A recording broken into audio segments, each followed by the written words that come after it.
आपसे पूछा गया एक प्रश्न किसी प्रदेश या राज्य में होने वाले चुनावों की कंडीशन और किस नेता या पार्टी को जीत मिलेगी, कहीं तक ये करने और बताने में सक्षम हो जाते हैं। आपसे पूछे गए प्रश्न जैसे कि आपका नेता कौन है, आप किस पार्टी को पसंद करते हैं या फिर आपके मुद्दे क्या हैं, इस तरह के कई प्रश्नों के उत्तर एक सर्वे से होता है जो कि तमाम बड़ी न्यूज एजेंसीज व सर्वे एजेंसीज के साथ मिलकर किया जाता है। हाल ही में तमाम न्यूज़ चैनल्स के द्वारा कर्नाटक चुनाव के एग्जिट पोल जारी किए गए। आज हम यह जानने का प्रयास करते हैं कि एग्जिट पोल है क्या हुआ, क्या यह चुनाव आयोग की अनुमति से कराए जाते हैं और इसके नियम क्या हैं, वह तमाम पार्टियां इसका विरोध क्यों करती हैं और इसका इतिहास क्या है।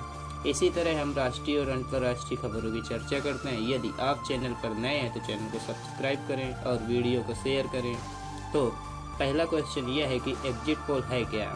तमाम सर्वे एजेंसियों द्वारा यह सर्वे तब किया जाता है जब व्यक्ति पोलिंग बूथ से वोट डालकर बाहर आता है और उससे सवाल पूछे जाते हैं। इसी तरह अधिकतम पोलिंग बूथ के बाहर ये लोग सर्वे करते हैं और इससे केवल वोटर से ही सवाल पूछे जाते हैं और इन्हीं उत्तरों को काउंट करके न्यूज एजेंसी एग्जिट पोल देता है। क्वेश्चन नंबर 2, इसके नियम क्या हैं। एग्जिट पोल्स को टेलीकास्ट करने की अनुमति वोटिंग खत्म होने के लगभग 1.5 घंटे बाद प्रसारण करने को दिया जाता है और ये तभी हो सकता है जब सारे चुनावों की अंतिम दौर की वोटिंग खत्म हो गई हो। प्रतिनिधित्व कानून 1951 की धारा 126A के तहत वोटिंग के दौरान कोई भी ऐसी चीज़ नहीं होना चाहिए जो वोटर्स के मनोविज्ञान पर असर डाले या उनके वोट देने के फैसले को प्रभावित कर सके। क्वेश्चन नंबर 3, तमाम पार्टियां इनका विरोध क्यों करती हैं। ये आमतौर पर न तो ज़्यादा वैज्ञानिक होते हैं और न ही बहुत लोगों से पूछकर डेटा तैयार किया जाता है, इसीलिए अधिकतर ये हकीकत से दूर होते हैं। कई देशों ने इन पर रोक लगाने की मांग की है। भारत में वर्ष 2014 के लोकसभा चुनावों में चुनाव आयोग ने इन्हें टेलीकास्ट करने पर रोक लगा दी थी। दुनिया भर में ज़्यादा लोग अब इसे विश्वसनीय नहीं मानते।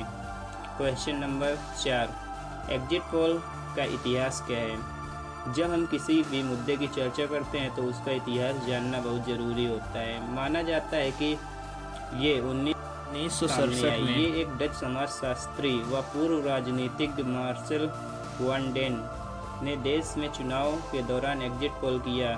उस समय नीदरलैंड में हुए चुनाव में उनका आकलन बिल्कुल सटीक रहा। भारत में एग्जिट पोल की शुरुआत Indian institute of public opinion के प्रमुख एरिक डी कोस्टा ने की। वर्ष 1996 में एग्जिट पोल सबसे ट्रेंड में रहे। उस समय दूरदर्शन ने centre for the study of developing societies को देश भर में एग्जिट पोल कराने के लिए अनुमति दी थी। 1998 में पहली बार टीवी पर एग्जिट पोल प्रसारित किए गए। इसी तरह का एक सर्वे और होता है जिसे ओपिनियन पोल कहते हैं। यह सर्वे चुनाव के पहले कराए जाते हैं। ओपिनियन पोल में सभी को शामिल किया जाता है, चाहे वो वोटर हो या फिर न हो। ओपिनियन पोल के रिजल्ट से जनता की नब्ज टटोलने व उनके मुद्दों को जानने के लिए किया जाता है। ओपिनियन पोल की शुरुआत सबसे पहले अमेरिका में जॉर्ज गैलप और क्लॉड रॉबिन्सन ने अमेरिकी सरकार के कामकाज पर लोगों की राय जानने के लिए की थी। तो आप जुड़िए हमारे साथ इसी तरह राष्ट्रीय और अंतर्राष्ट्रीय खबरों पर चर्चा करने के लिए। हमारे चैनल को सब्सक्राइब कीजिए और मानवता को बढ़ाइए। धन्यवाद।